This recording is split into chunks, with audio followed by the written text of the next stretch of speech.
Hi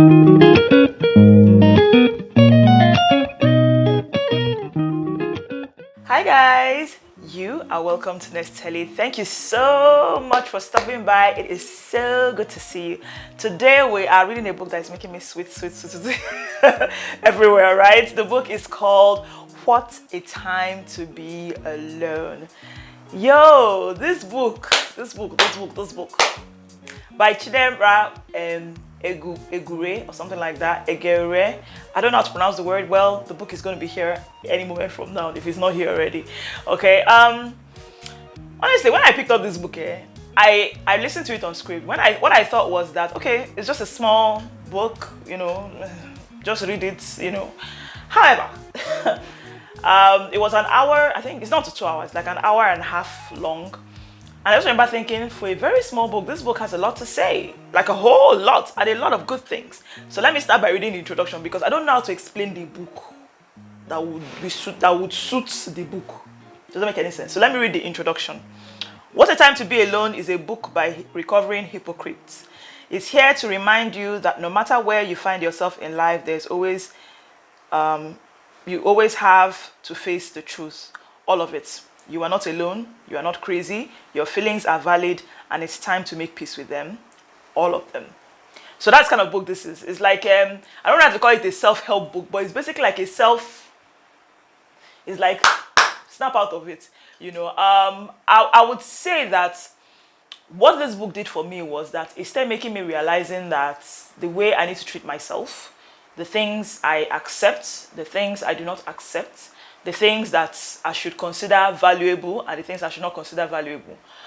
In friendship, relationship with yourself, with your mind, with your family, with the world in general, and then in relationships, what do you accept?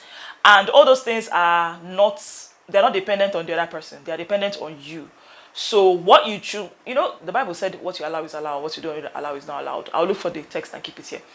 See, in the end is you. All you have is you. I know it sounds mean. She actually said it there. She was like that. We will all die, and when we die, the world does not stop. The world continues to move. If you think that's a lie, the last person that you knew that died, what happened after that person died? Nothing. Life still goes on. You get. The world did not stop, and the world will not stop when you go. The only person that can take full care of you is you. The only person that can worry enough about you to do the best that you can for yourself is you. Nobody is going to do that. So it's like a power change kind of book. If you're someone that has spent a good portion of your life believing that if only you had this thing, this will work. If only you have that. It's like just get that out of your mind. Do you understand? The reality on ground is this is what you have, whatever that is. And then where are you going to go from here? And that's what I like about this book. It's like it's telling you to work on yourself. It's telling you how to do the work that you might need to do on yourself so that you can learn to wherever it is you land. If you fall down, 4 steps down, know that you're walking towards the next 10 steps and you keep going. And then I liked the way she did it. She did this thing where she was using Igbo proverbs. And I mean, if you've been in this channel long enough, you know I love proverbs. She used Igbo proverbs, which, don't be afraid, she translated to English so that it's easy for non-Igbo people to understand. But oh Lord, it was so good. It was so good. One of the things I remember very well was she talked about how understanding that everybody has demons and that it's not your job to help them with their demons.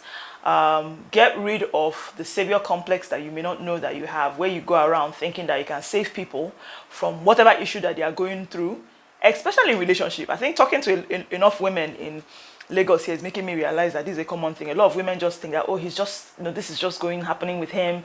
He'll be fine. He'll get over it. It's not going to happen. It's not going to get over it. He's going to have to do it himself. And so you have to stay and protect yourself, fix yourself, and focus on that. Do you understand? Gathering strength through hard and unbelievable circumstances, working on yourself through that. It's honestly, like I would say, kids or people, anybody, young teenagers from 17 to 25 years, especially the women, I think you should read this book because it's a great way to help you unify because these are the things in this book are things that you don't learn in school. You learn about math. You learn about your body, even as a woman. They'll teach you about your periods, you know, but there's something about, there's a part of periods that we don't talk about, or there's a part of women that we don't talk about, and that's our emotions. The way we handle it, the way we see, the way we understand. Even the power of silence. This silence one, is as if God has just been telling me, Chinese, that you have to learn to be quiet, learn to be quiet, learn to be quiet. And I am struggling. The struggle is real, but I'm not giving up. I have about another 50 years or so to do in this life. So so I will fight this fight on top of this silence thing. But what I found recently is that there's nowhere in the Bible where anybody was praised for talking too much, but a lot of praise or a lot of advice is given to the importance of silence. In this book, she actually talked about the importance of silence. She said that where there is peace, let peace reign. A lot of things don't need to be talked about. I think that the world we are in right now is mildly confused, and we're becoming less and less empathic because we talk too much. A lot of times when somebody does something to you, if someone undervalues you, if someone treats you like crap, and you set out time to sit down and explain to the person why the person should not treat you this way and how they should do this thing better next time, you are wasting your time. That person is not going to listen. The person is hearing you, and more often than not looking for ways to be able to keep up with what they are doing, or even increasing on it without actually solving the problem. And then your relationship with people around you, what really is sorry. Sorry is not the word sorry. Sorry is genuinely stopping whatever it is that caused the problem. So if someone in your life, someone important to you, or someone you've deemed important to be in your life, has said sorry too many times for doing one thing over and over again, they are not sorry. They are telling you sorry because they just need you to be quiet, or they just need that particular uncomfortable situation to pass for them, and they want to continue doing what they are doing. Do you understand? So I like the way she said it. I would not agree with every single thing that she said, but I still think that is a great book to read. It's a great way to learn to be aware of yourself, your emotions, know what to do and when to do. Chidera, egeru, or egeru. This book is so good. I love it. I love it. I love it. Honestly, I listened to it on Script. I actually saw I saw the book on Roving Heights a while back, but I don't know if it's still there. So if you can, just check out there if you're within Nigeria. If you're outside Nigeria, check out Audible and check out Amazon. You'll be able to buy it there. Another thing I liked about listening to it on Script was that the author was the one that read it herself. I don't know a lot of books that I've heard the actual authors read. And anytime I do, I am excited. I am happy to hear it. It's just always...